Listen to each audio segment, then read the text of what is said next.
Janvier kalo tile mugan ani kelen sanba fila ni mugan ani nani aw bɛɛ lajɛlen aw ni yantuma o bisimila Mifa production ka kunnafoni kɛnɛ kan. Journée nationale de la souveraineté retrouvée hakili jigina kabini janvier kalo tile 9 sanba fila ani mugan ani fila CEDEAO ale ni UEMOA olu ye ɲangili ta ni ka Mali sɛgɛrɛ ko sababuya kɛ assise nationale de la refondation min kɛra Mali kɔnɔ laɲini minnu tara o la ka da u waleya kan u ye ɲangili ta ka Mali sɛgɛrɛ okumu kɔnɔna na an ka jamana marabagaw olu ye weleli kɛ ni ka ɲɛsin maliyɛndenw bɛɛ lajɛlen ma u ka bɔ ni ka u ka fasoden ɲumanya ka o yira okumu kɔnɔna na maliyɛndenw olu bɔra fan caman na janvier kalo tile 19 n'o kun bɛnna jumadonya ma sanba fila ani mugan ani fila ka u ka fasodenya yira o yɔrɔ kofɔlenw cɛla olu dɔw cɛla o ye Bamako, Tombouctou, Gao, Mopti, Sikasso, Kita, Kucala, Segu, Buguni, Kajolo, Yanfolila, Menaka, Taudeni, olu ni a ɲɔgɔnna caman. O waleya ninnu tɛmɛnen kɔfɛ an ka minisiriw ka ladala lajɛ la n'o bɛnna novembre kalo tile 30 ma sanba fila ani mugan ani fila an ka camancɛ fanga ɲɛmɔgɔ colonel Assimi Goïta ale ye janvier kalo tile 14 ni ka o sugandi k'o kɛ don ye ɲinɛ kana se ka kɛ don min kɔ ani fana baara tɛ kɛ a don wa a bɛ sara fana Mali fan bɛɛ lajɛlen la okumu kɔnɔna na o laadaw olu lakilena ɲinɛ san kɔnɔ ni ɲinɛ ta o kun ye a ta ko filanan ye kuluba an ka camancɛ fanga ɲɛmɔgɔ colonel Assimi Goïta ale ye o laadaw ka olu lakile okumu kɔnɔna na Niger o sinfiw ka ministre ni o ye colonel major Amadou Abdraman Djiboye ale kun nana kana a ɲɛnɛmɛ ani u ka délégation caman fana ani olu nana ɲɔgɔn fɛ o tɛmɛnen kɔfɛ tuguni Mali sinfiw olu ka ministre ni o ye Abdul Kasim Fɔnba ale ni Niger sinfiw ka ministre o ye ɲɔgɔn kuma ɲɔgɔnya ka hakili jagabɔ kɛ walasa farikolo ɲɛnajɛ o bɛ se ka labɛn Sahel jamanaw olu ni ɲɔgɔn cɛ cogo min. Hali bi souveraineté retrouvée hukumu kɔnɔna na ni o ye Mali ka yɛrɛmahɔrɔnya tali dɔ ye Dr Choguel Kokala Maïga ale a ɲɛnajɛ ka o ɲɛnɛmaya Kalaba o université la o bɔlen kɔfɛ an ka ministre mu ka baara ɲɛsinnen don bɛn ni kelenya sabatili la Mali kɔnɔ ni o ye colonel major Ismaël Wage ale a ta ɲɛnɛmaya Kidal mara la. Siga kelen do mɔgɔ minnu na k'u ye dankari kɛ foroba nafolo la kiribolo dɔ o labɛnnen do ni kalo tile 29 natala ni olu bɛ taa ɲɛfɔli kɛ o waleya ninnu kan wa a yirala k'a fɔ fana ko kuma bɛ taga boli fɛn minnu kan k'olu bɛ taga bɛn 160 ni kɔri ma ni olu baaraw bɛna kɛ kalo 3 o kɔnɔ o kumasen ninnu cɛla an sera ka minnu ta la o dɔ ye sécuriport o gɛlɛya ko ka tila ka fara logement sociaux kan ani musaka minnu tara covid-19 wagati la ni ɲɛma sɔrɔ o la o kumaw bɛ a la ani Ibrahim Boubacar Keita Ala ka hinɛ la an ka jamana ɲɛmɔgɔ kɔrɔ ale ka fanga wagati la pankuru sanko min kɛra ani ka farafinitigilakaw olu ka minɛ sanko kuma olu bɛɛ lajɛlen bɛna kɛ a kɛnɛ in kan.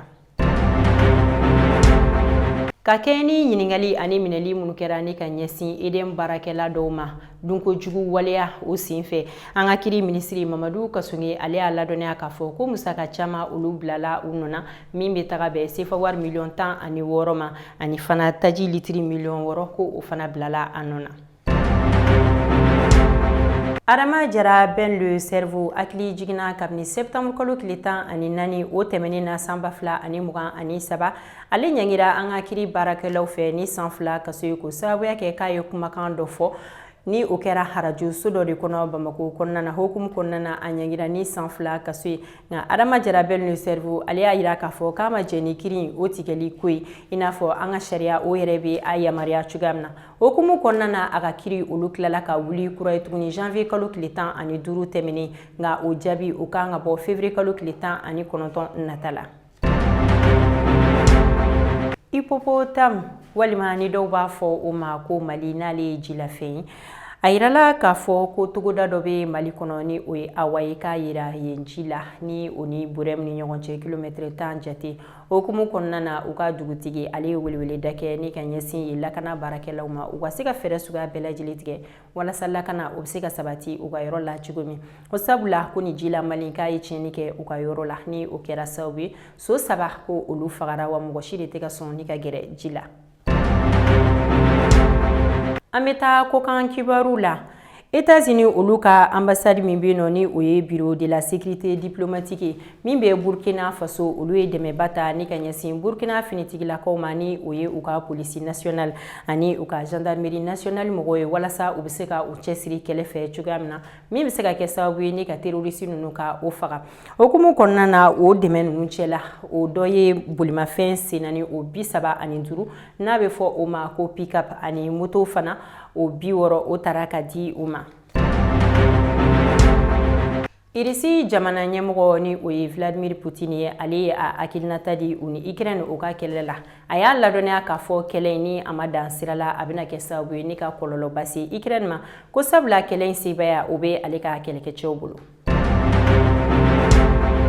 Ukraine ale be se ka jigida États-Unis kan ni lasili ye min bɔra États-Unis o secrétaire d'État américain fɛ ni o ye Anthony Blinken u ka lajɛba dɔ sen fɛ ni a be fɔ o ma ko Forum économique mondial min kɛra Davos janvier kalo 16 o tɛmɛnin na a kɛnɛ yɛrɛ kan Ukraine o jamana ɲɛmɔgɔ n'o ye Volodymyr Zelensky ale kun be a kɛnɛ kan wa o bɔlen kɔfɛ tuguni États-Unis o Maison Blanche ka conseiller à la sécurité nationale ni o ye Jack Sullivan ale fɛnɛ y'a ladɔnniya k'a fɔ ko États-Unis olu ni u dɛmɛbaga jɛkulu k'olu bɛɛ lajɛlen ka laɲini Ukraine o ka se ka sebaya sɔrɔ kɛlɛ in na Irisi kan.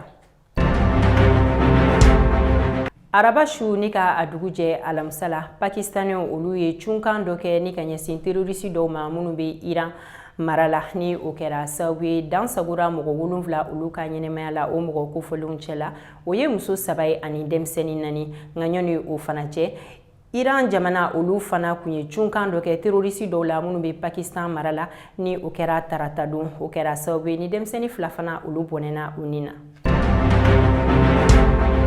An b'an ka kunnafoni ka kuncɛ ni farikolo ɲɛnajɛ n'o ye CAN 2023 Coupe d'Afrique des Nations ni o be ka kɛ Côte d'Ivoire o jamana kɔnɔ janvier kalo 16 tɛmɛnin na Mali ale ni Sud-Afrique olu kun kɛlen no ka u kwa da ɲɔgɔn na farikolo ɲɛnajɛ hukumu kɔnɔna na Mali ale ta kɛra 2 ye Sud-Afrique o ta kɛra 0 ye nka ɲɔni o fana cɛ Burkina Faso ale ni Mauritanie olu kun be ɲɔgɔn dan na farikolo ɲɛnajɛ hukumu kɔnɔna na Burkina Faso ale ta kɛra 1 Mauritanie ale ta kɛra 0 ye wa Burkina Faso ale ka ni sɛbɛn sɔrɔli o sɔrɔla penalty doni de fɛ n'o kɛra Bertrand Traoré ale fɛ Mauritanie jamana olu ta gɛlɛya fanba dɔ o kɛra olu ka donantalaba dɔ n'a be fɔ o ma ko Abubakar Kamara ale kun jokinen do.